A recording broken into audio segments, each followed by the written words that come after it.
lots of the old jobs will go away. Lots of new jobs will be created.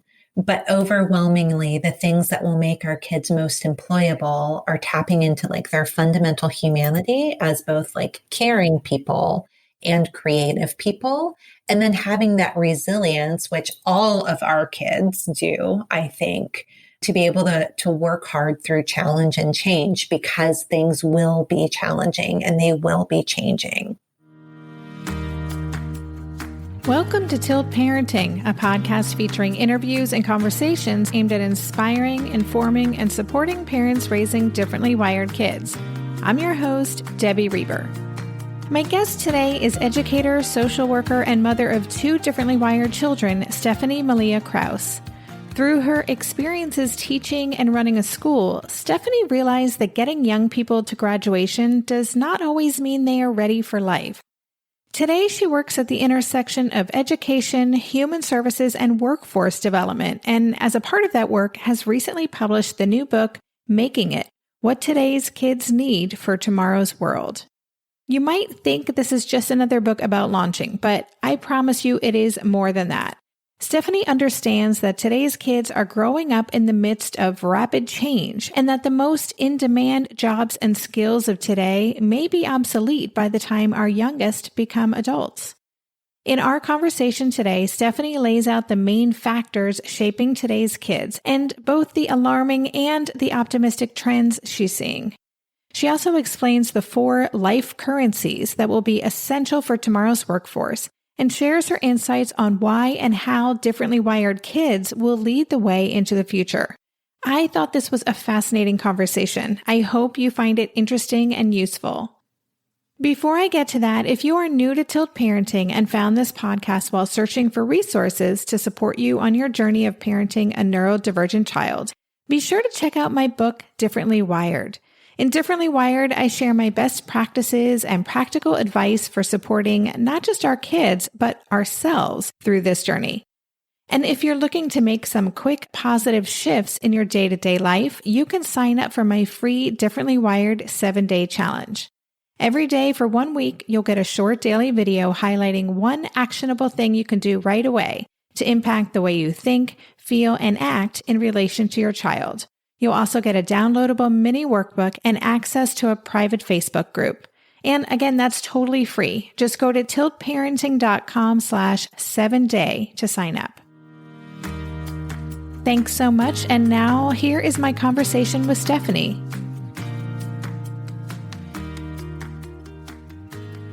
Hello, Stephanie. Welcome to the podcast. Hey, Debbie. It's really a pleasure to be with you today.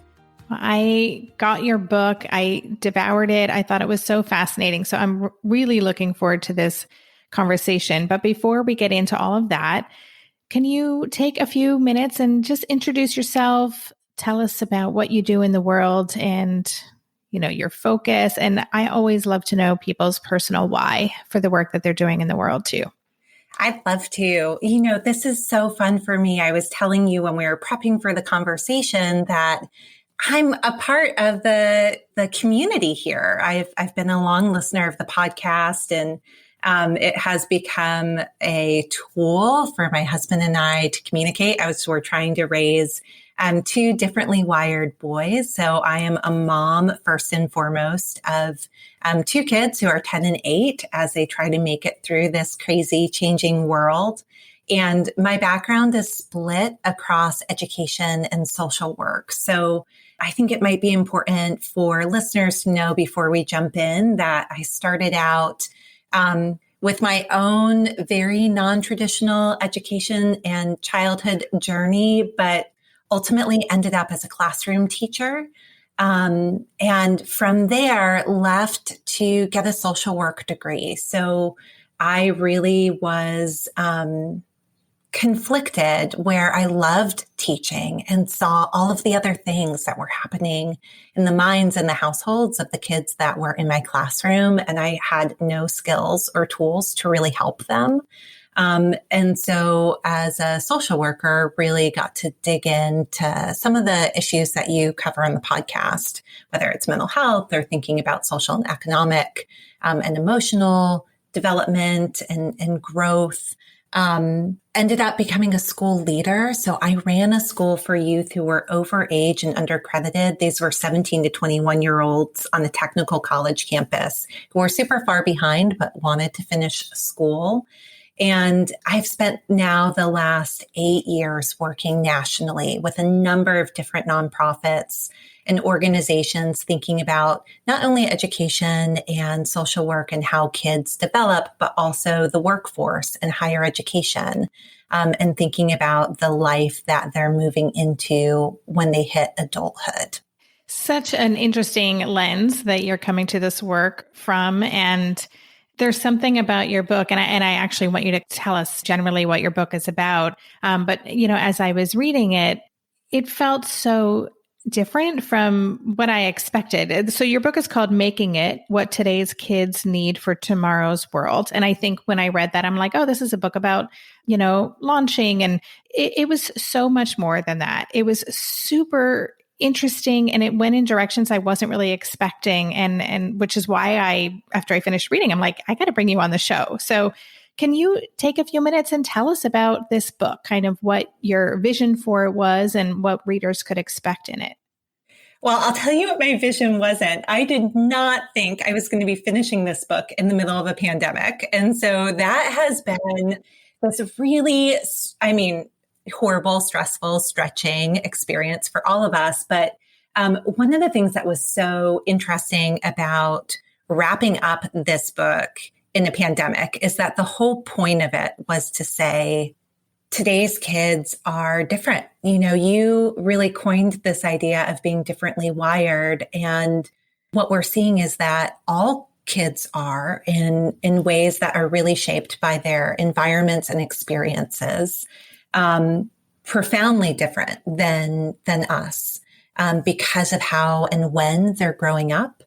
And I talk about them being both disruption and digital natives, which, we can dig into a little bit more, but that the world is also changing just as quickly and as much as it feels like. So, I don't know if you're like me, but I can feel how fast everything is changing, and it's overwhelming and it's overloading. And there's a lot of research and data to just back up that it actually is happening faster and more than it has in history.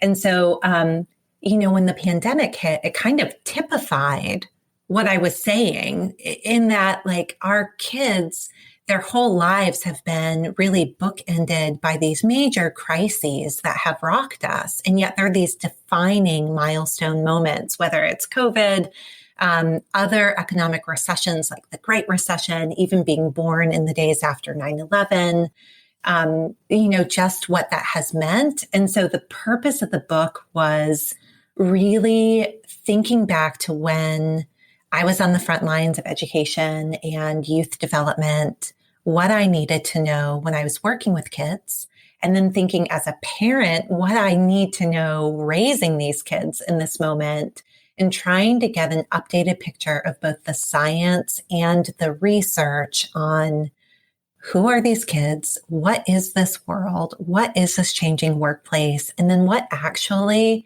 do they need to get by? I think one of the pieces, Debbie, that's a little bit different about Making It is that I wanted to give a super accurate picture. And I think as a mom of differently wired kids, and thinking about the listeners on the show, they'll appreciate it. I actually wanted to name that things are hard, that there are some really big challenges that we as parents are facing, that educators and coaches and counselors are facing, and that our kids are growing up inside of, and really kind of illuminate a more accurate roadmap of what it takes to be ready to navigate life, not necessarily thrive. That's not this book. I've got a lot of opinions on what it takes to thrive, but this is more around how do you just navigate all of the things, and how do you keep learning and eventually get to good work and good opportunities in adulthood? Yeah, in reading it, you do talk about COVID, and as a reader, I was like, wow, she had to be really responsive, knowing when this book came out, and I bet you were editing to the last moment before it went to press. But that I feel added so much to the book, because it feels as if, you really understand, the world in which these kids are growing up, and you make such a powerful case for how different they are going to be because of what they're growing up inside of. You said their childhood experiences and ever-evolving environments are wiring them to learn, work, and operate in new ways. And you do say that all kids are wired differently. Could you talk a little bit more about what you mean by that?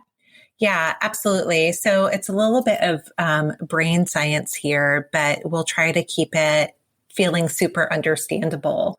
So what we know is that there are two periods of time in a kid's life when the brain changes the most. One is what we know, all of us as parents, the early years, right? So babies and toddlers and those major milestones that we're looking at and watching for.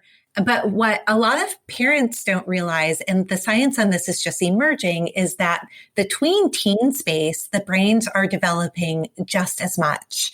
And so from the onset of puberty all the way into the mid-20s, that front part of the brain that's responsible for a lot of things that our kids, listeners on this show, struggle with: executive functioning. So the organizing, the planning, the self-regulation, thinking about emotions, they are really being sort of tweaked and retweaked by whatever's happening around them. So the environment and then these experiences.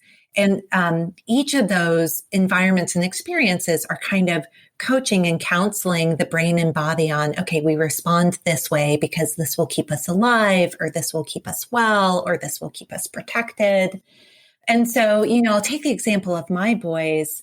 I definitely am like a mom that worries, but I see such pronounced anxiety and fear, and sort of reluctance on the part of my kids because, the world feels like a scary place. It is a world where you can go to school and there can be shootings. It's a world where there can be racial uprisings. It's a world where pandemics can hit and pull you out of school. And so they've got these messages happening, from the news, from the amount of information, from their own lived experience that say things are pretty precarious and volatile.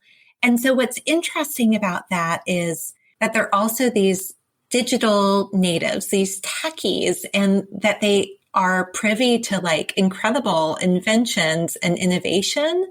And so I don't know how your son is, but like my boys are both like super creative and innovative, but also a little bit reluctant. And one of the things that has happened across this generation in terms of this like changed wiring is when you think about all of the like research on millennials, or what we heard about millennials sort of flitting from place to place and being super optimistic and wanting to go after causes. This group coming up, so you've got like Generation Z, or, I'm kind of thinking about them as COVID kids. They just want stability and security. And so they're super innovative, incredibly creative, diversifying group of kids across all kinds of levels: gender, sexuality, racially, economically. But they've seen so much disruption in their young lives that they also just like want to know that it's going to be okay, that they're going to have a job, family's going to be all right. And we can't really promise them that environmentally or economically, but I think we can, especially as parents, give that to them socially and at the family level. So that's one example of kind of how this is playing out on a large scale. Well, one of the things that you write about up front is the importance of prioritizing kids' mental health. Yeah. You made it clear that this is kind of the foundation almost where we need to begin. Can you say a little bit about that, why you wanted to include that as a preface to everything that you shared after that point? Yeah, I'm so worried about this, Debbie, just like in general. So after I finished the first draft of the book, and this was right before the pandemic, I had this kind of like crisis of writer faith. And I called my brother, who had been a radio producer and a reporter. And I said, Mark, I don't know what to do. And I'm sure you read the story. It's right in the introduction.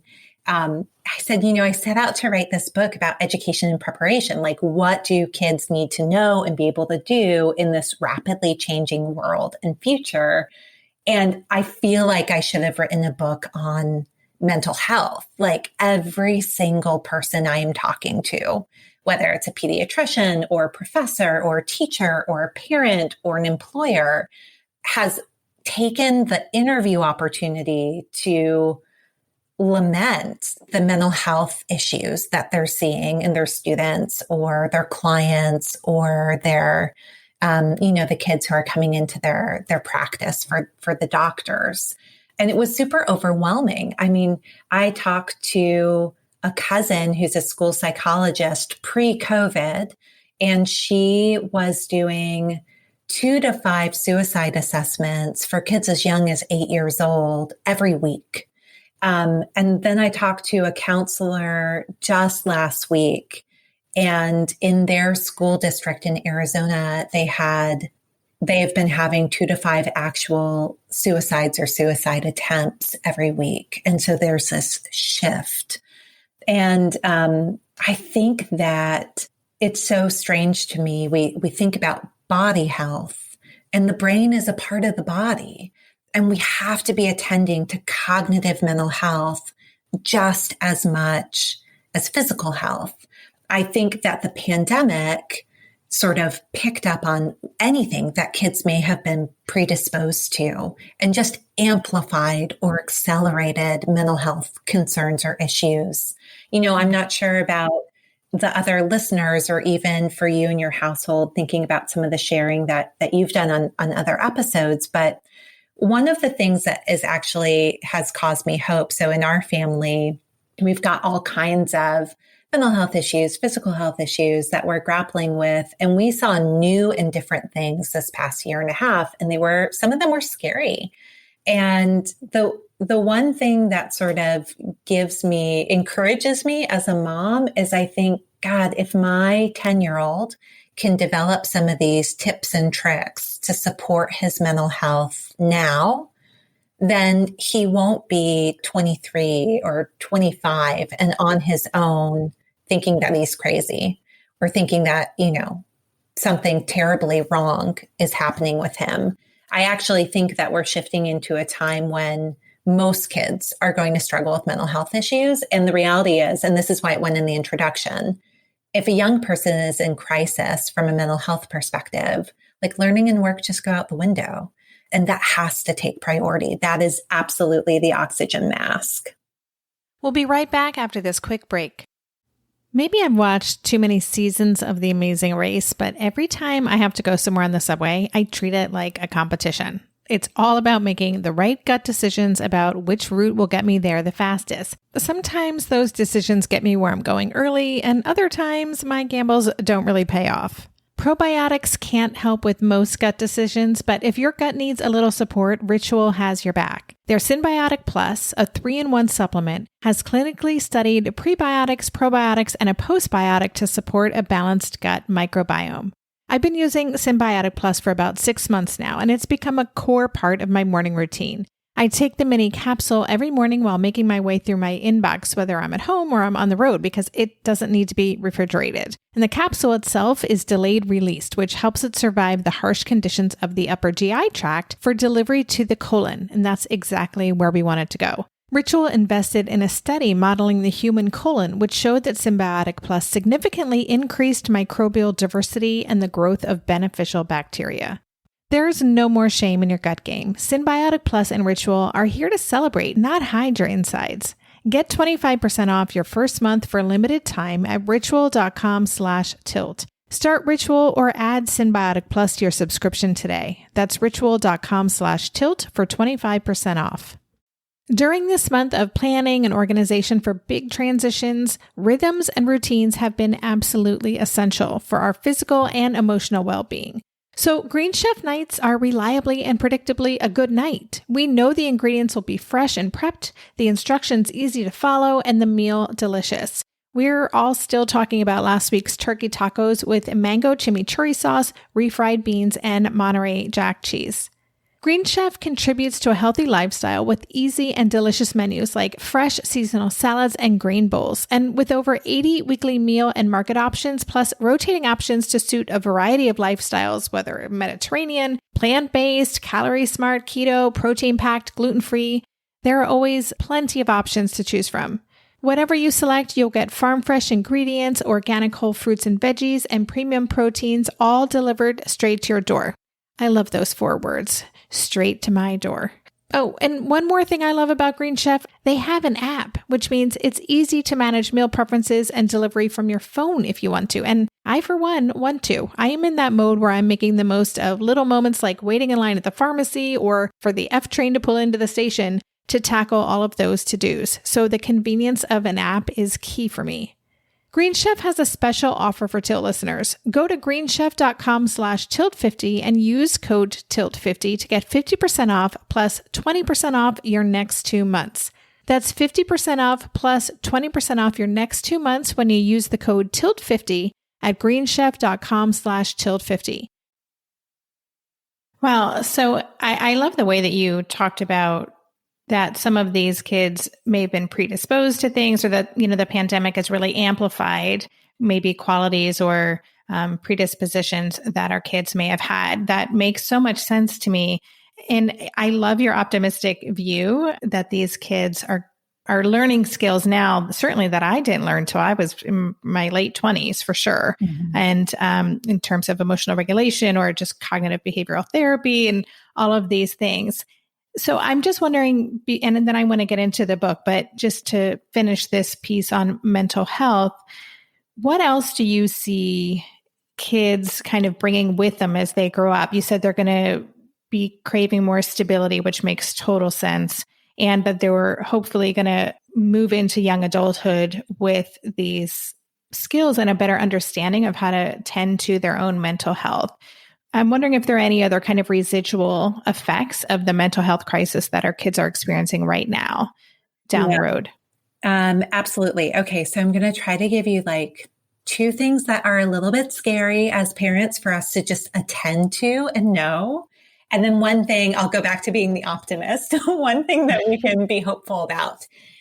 So, we're seeing anxiety and depression just skyrocket in really significant ways. And also, I think bleeding over to a real uptick in obsessive compulsive disorder. So OCD, other, compulsions.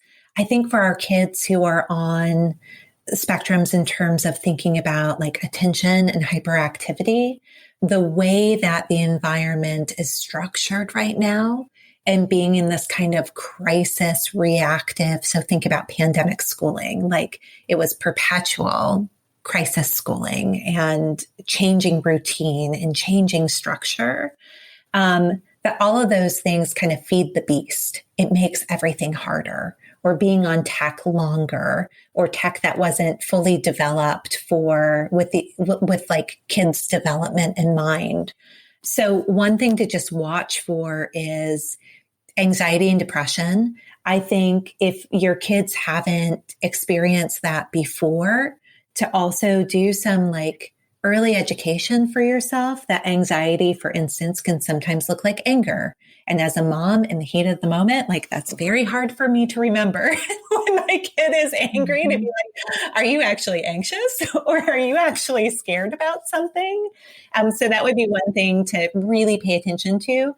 And again, to sort of look at those sneaky manifestations of what it can look like. So is my kid more tired than normal? Are they more irritable than normal? How is their sleep? That kind of thing.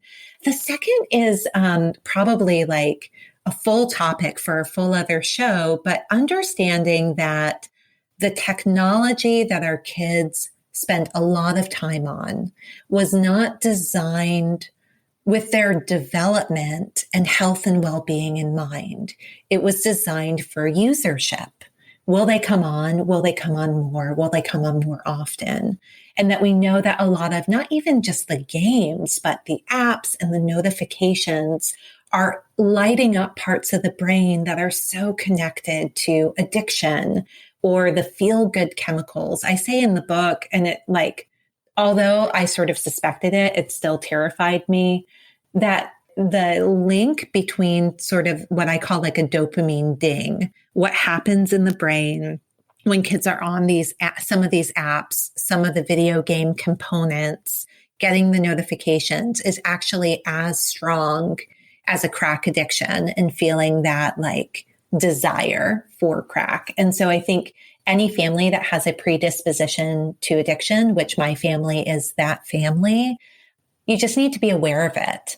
And there's a great new book. I think a colleague of both of ours, Jess Leahy, The Addiction Inoculation, and really just having this long view of what are the things in our history. I've recently started mapping sort of 3 generations back of like, what is the history of mental health issues? Because, this is kind of like the flu of the early 1900s. Like, we've got new stimuli that could be triggering new and different things and knowing our history. So I mentioned those are the 2 terrifying things. So anxiety, depression, and then thinking about sort of predisposition to addiction.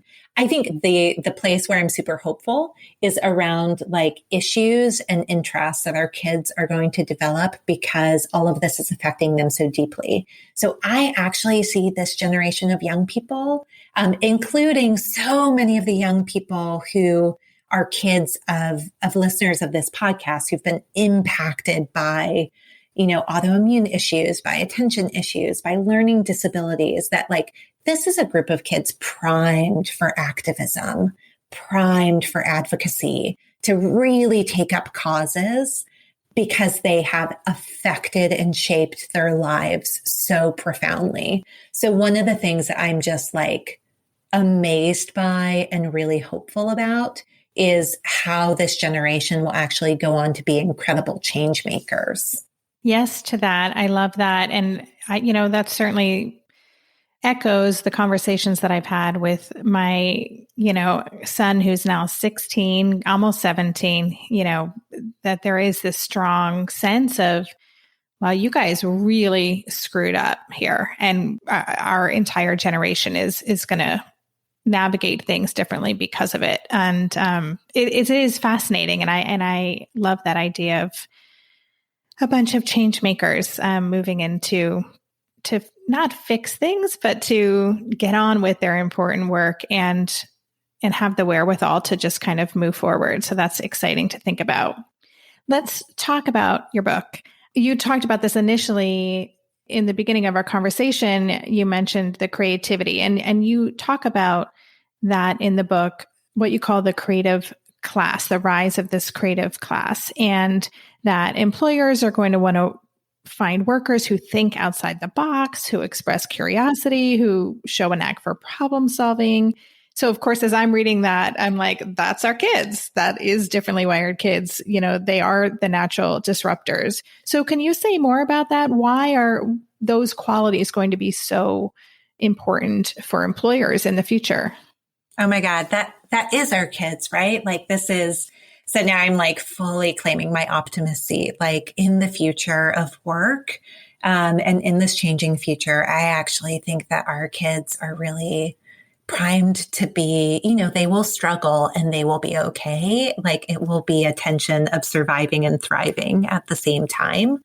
So this gets back a little bit to why I wrote the book. So when I was running a school and when I was in the classroom, I had literally like no idea about the workforce and what was happening in the labor market or even where to look. And I definitely didn't know anything about technology. I'm a little bit of a Luddite. And then I like left the classroom and the education front lines and running a school and suddenly was catapulted into all of these conversations about technology and what was changing and what jobs would be available and what jobs were becoming obsolete and outdated. And that was a part of the message that's, pretty strong in the book, is updating our understanding of like where the robots are and where the machines are taking over and what kids will need as tomorrow's workers. So to just kind of set a foundational understanding for listeners, one of the things that was really sort of profoundly changed my parenting in writing the book was coming to learn that for our kids, if they have the right resources and supports, because of advances in medicine and science and sort of where we are as a society, with exception to some crisis, they should, as a rule, live to be as old as 100. So you're looking at the possibility of our boys, our kids, having a 100-year life, which means an 80-year work life. And so like literally a whole lifetime of work.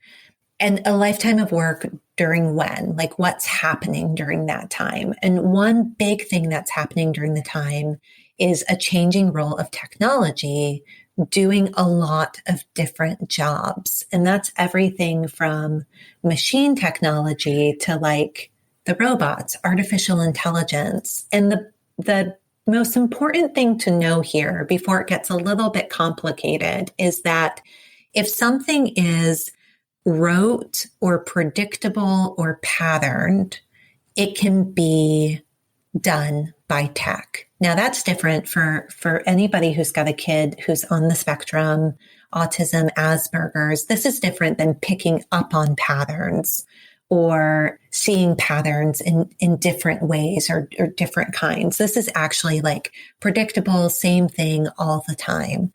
And so you do see technology taking up a lot of that. And that's everything from, who's working on the factory floor, but also things like accounting or even like diagnosing some conditions in healthcare. And so what employers need and what the workforce is looking for are actually two pieces. One is like fundamentally human, creative, craftsmen, workers, people who bring that uniquely human touch to their work. And so this is a moment for the artists and the creatives and the craftsmen. And then the other side is moving from an idea of like, oh, that's white collar work or blue collar work to thinking about durable and resilient work. And the most durable work actually like lives in what some folks are calling the care economy, like taking care of each other. But also, the things that require, again, a human touch. So that could be politics, that could be being an executive, being a teacher, being a nurse, those types of pieces. So when you think about preparing our kids for this potentially 80-year work life, you should know, or we should be thinking about lots of the old jobs will go away. Lots of new jobs will be created. But overwhelmingly, the things that will make our kids most employable are tapping into like their fundamental humanity as both like caring people and creative people. And then having that resilience, which all of our kids do, I think, to be able to work hard through challenge and change because things will be challenging and they will be changing. So fascinating. And I have so many questions that are not on my sheet of questions here now. So I'm going to go back to the sheet and maybe we'll have to do another follow-up conversation. We'll be right back after this quick break. Hey there, it's Debbie. I love making this show and sharing conversations about how to support our awesome neurodivergent kids. I've seen how even one little insight from an interview can spark a big shift in daily life. But I know that raising complex kids can be messy and lonely. And just when we think we figured it out, something comes up that boots us right back to feeling overwhelmed and stuck. That's why I've poured everything into creating a way for parents like us navigating complex parenting journeys to join together and chart a path that feels positive, hopeful, and doable. It's the brand new Differently Wired Club experience. In the club, you'll get personal support from me and other seasoned parent coaches, 6 live calls every month where you can connect and get your personal questions answered, the opportunity to learn directly from authors and experts like I have on this show, monthly themes for getting specific and tactical, an exclusive private podcast feed, and the best, most generous community of parents. Seriously, these folks show up for themselves and each other, and that right there is really everything. Because it's a daily reminder that we're not alone. Our kids aren't broken, and we have totally got this. The recently rebooted Differently Wired Club is on a brand new platform with its very own iOS and Android app. It is such a great space. However you learn, whatever your style, no matter the ages, genders, and neurodivergent profile of your children, the Differently Wired Club can help you cultivate the positive shifts you're hoping for. Join us today by going to tiltparenting.com/club. That's tiltparenting.com/club. I hope to see you on the inside.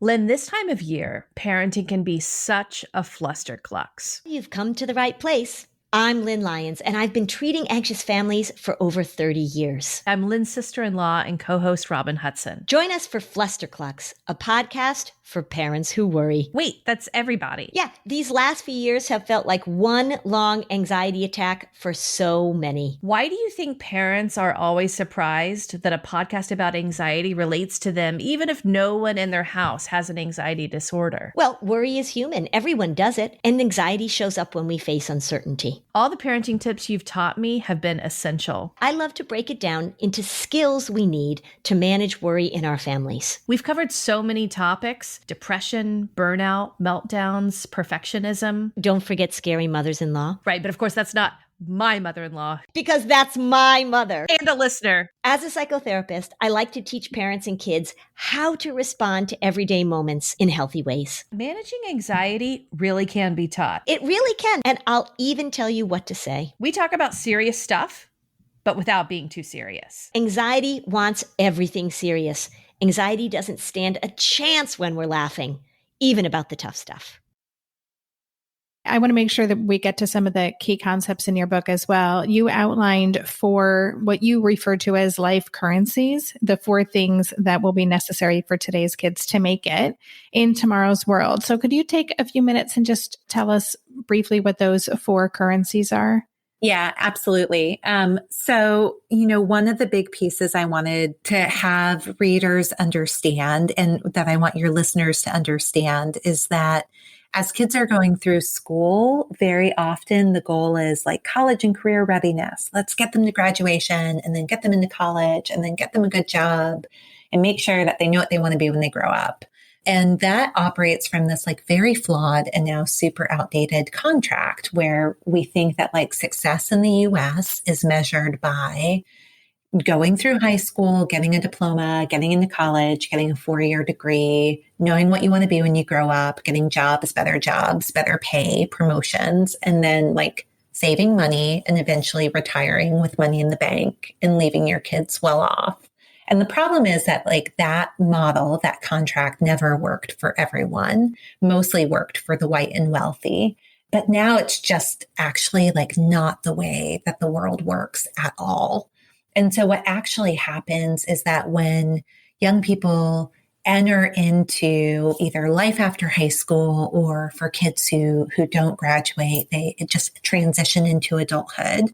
Really what it looks like is they go into this big, super convoluted, confusing opportunity marketplace where they're going to have to keep coming back. So think about this like a big farmer's market. But instead of fruits and vegetables and jewelry, people are selling learning opportunities. Get this certificate, take this class, enroll in this degree program, or job opportunities.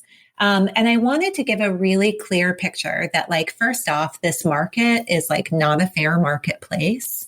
Everything has a cost, and it's not always what we think it is. So in school, for instance, the focus is like get a kid a degree or get them skills and they'll be okay. But actually, and I'm sure you could think about this from your own work life, and it's just getting more like this every day. It really matters who you know. And it really matters how much money you have. And so the 4 currencies, the way that kids purchase opportunity, purchase learning opportunities and work opportunities in the States, and arguably in other places too, is by showing what they know and can do. So these are competencies. What skills do they have? Credentials, they still really matter. Like most employers and bosses will only consider your resume if you do have a credential. We know that young people who have a degree are more likely to get looked at for the job and get hired for the job. But the people who get promoted and who get better opportunities or better paying opportunities are actually folks who know the right people And so social connections really matter too, who you know and who knows you.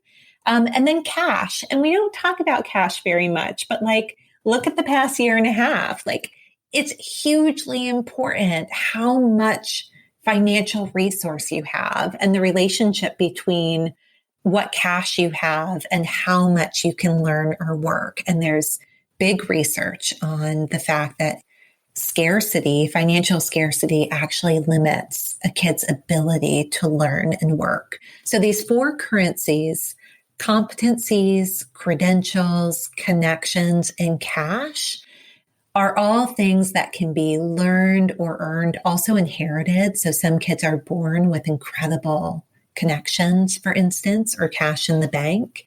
I think one of the things that's really powerful for our kids, for listeners to your show, is that if you struggle to get one of them, you can actually build on the others. So if you're really struggling to get that credential, but you can meet the right people or have incredible skill for the job that you want, as long as those other 2 can spike, the credential is less important. Still important, but less. So they kind of work together, if that makes sense. Yeah. Yeah. I really appreciated just, again, these are things that I hadn't thought of in this way. And you really do bring these concepts to life through examples and anecdotes. You actually, in the chapter on cash, you talk about Sarah. She's a young adult who is autistic, and it was just really an interesting look at the difference having financial resources can make in someone's life. Can you take a minute to tell us about why you really wanted to include that example in the book? Absolutely. So Sarah's story is so powerful to me. I worked with her sister, and when I started writing the book, her sister said, like, I have to tell you about Sarah. And so Sarah was very generous in sharing her own story, and I included it, kind of strangely in the cash chapter instead of somewhere else. And the reason why was that Sarah and her family grew up in New York State, right outside of the city, in a town that had very few resources, financial, at her family level. So her family could not afford the sort of healthcare and counseling, special camps, special opportunities or accommodations that Sarah needed. And her school was super deeply underfunded. And so they didn't have an abundance of social work or counseling or special education resources either. And so as a result, like, Sarah was just labeled sort of an off kid, and then a troubled kid, and then a bad kid. And eventually someone said, oh, she must have ADD. And so she really struggled in school for so many years. And then eventually, her mom, who, as often is the case, was the most powerful advocate, actually got a job in the school district to be able to keep a better eye on Sarah, and was able to start driving her very far to get some counseling. And they realized that Sarah actually had Asperger's and had been misdiagnosed. But by this point, she was your son's age. She was Asher's age. And there was a lot of struggle on, what could it have looked like if she had had specific resources and accommodation as a kid with Asperger's versus troubled bad kid, or, a kid with attention issues. And the reason why the story was profound is because it actually is not a different story than a lot of young people that we hear from in the disability community or who have attention issues. In fact, it's very common. But what's uncommon is that she lived so close to New York City. And she was growing up during a time where suddenly employers like Goldman Sachs were talking about neurodivergent as this like highly employable, sought after skill, because the brains are wired differently, and they'll see problems differently, and they'll uncover things differently, and they'll make the work environment so much richer. And so it was the disparity for me that really stood out, that Sarah, in a family that struggled financially, in a community that struggled financially, lacked the resources and services and support she needed to even get a good start, let alone to like succeed in school and get good jobs throughout. But if you would put her in an affluent community, in an affluent family in the middle of New York City, I could imagine same girl, same body, same brain, same wiring, actually having this like very lucrative position at Goldman Sachs. And just really stood out for me in terms of how hard it is. I'll bring this home super fast. Like one of my children struggles with OCD. And we learned very early on how important it was to get a therapist who was specifically trained, you mentioned earlier, in cognitive behavioral therapy and who really understood OCD. And in our state, our health insurance only covers a specialist in the state. So we couldn't go across state lines, even though we live very close to a different state. And there was literally only one person, a single individual who was trained in childhood OCD that we could see. And thank God he had room on his docket. And thank God he was a good fit for my kid. And thank God my husband and I are both social workers and we're able to go through the insane amount of phone calls and negotiations to get to see him because he wasn't a part of our plan. I just bring up both of those pieces to say that cash matters, resources matter to get our kids the services and supports they need. And yet when those things are there, there's an abundance of potential and opportunity. Wow. Thank you for sharing that. Yeah. These are concepts that I just haven't seen put together in this way. And it was very insightful, very thought-provoking, and really empowering, I think, for readers to have a true understanding of the things that we can be thinking about, where we should and can be putting our efforts. The whole third part of the book is about currencies and building currencies and characteristics that will support our kids. We don't have time to go into all of those today, but it's everything from the ability to regulate and engage with others, the ability to solve problems and make decisions. It was just very empowering to really understand what those things are and then to think about how can we actually work on those things and build those things in our kids. So as a way to wrap up, before we hit record, we were talking about we're about to go into summer as we're recording this and then into some maybe semblance of a normal school year in the fall. And so I'm just wondering if you have any advice based on your expertise and your lens for, how we can support our kids as we move into this next phase in the pandemic and we re-enter life. Yeah, absolutely. And I will accept advice from any of your listeners too. I think we're all grappling with okay, what is life going to look like moving forward? So here's my take. I'm so grateful that you brought up in both the that first part of the book is kind of laying the groundwork for who are these kids? How are they different? How is the world different? And then what are the currencies? And then what for us as adults do we need to be doing to help our kids? And what is remarkable to me is how many of those strategies are intuitive and free and easy.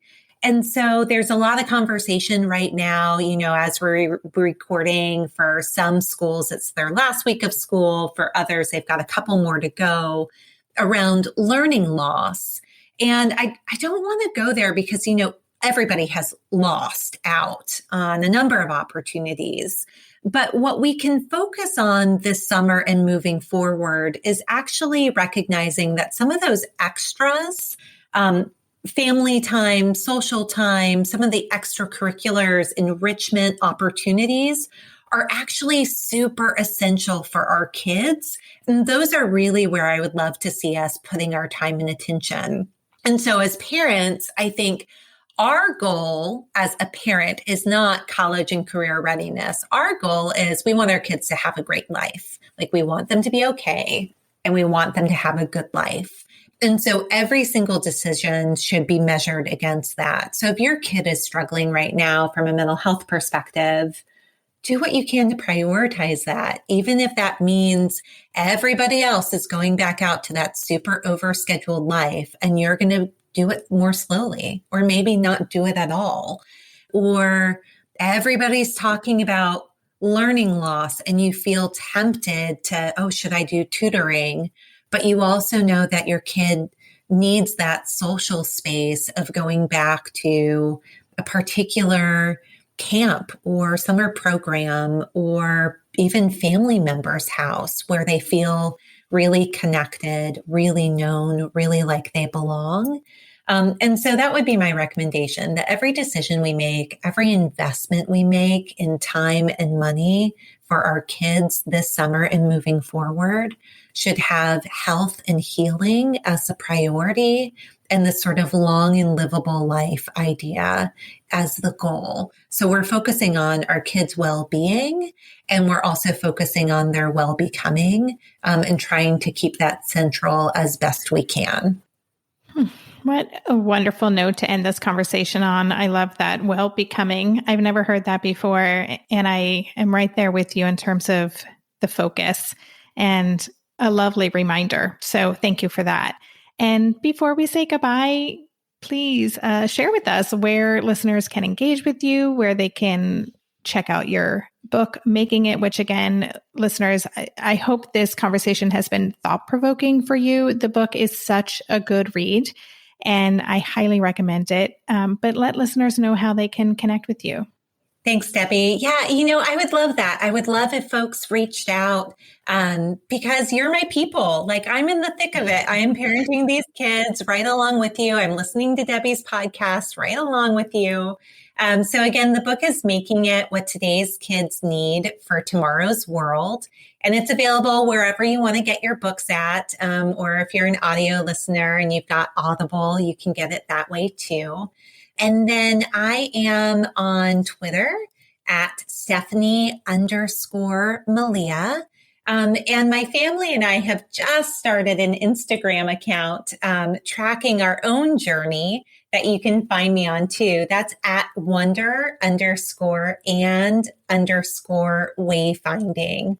My website's www.stephaniemaliakrauss.com. And that's a good way to get in touch if you want to reach out. Thank you so much. And listeners, I'll have links to all of that in the show notes pages. And now I'm going to add you on Instagram because I'm super curious about that.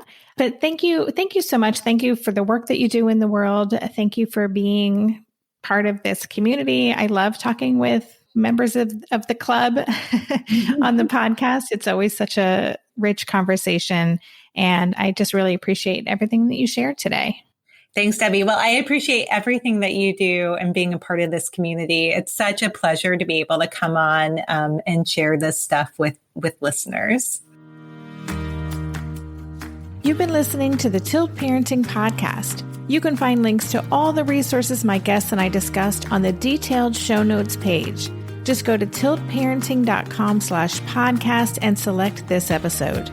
If you love this podcast and want to help cover the cost of its production, please consider joining my Patreon campaign.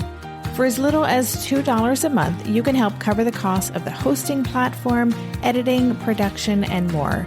Just go to patreon.com/tiltparenting to learn more.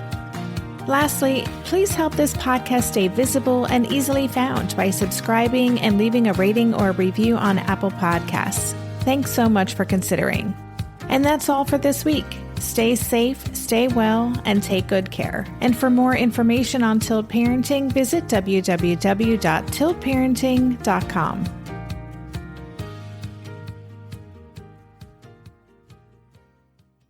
If you're a parent, I invite you to join us at the Mindful Mama podcast, where it's all about becoming a less irritable, more joyful parent. With sometimes hilarious and always thought-provoking experts and friends, at Mindful Mama, we know that you cannot give what you do not have. And when you have calm and peace within, then you can give it to your children. I'm Hunter Clark-Fields, and I can't wait to see you there. Listen in to the Mindful Mama podcast.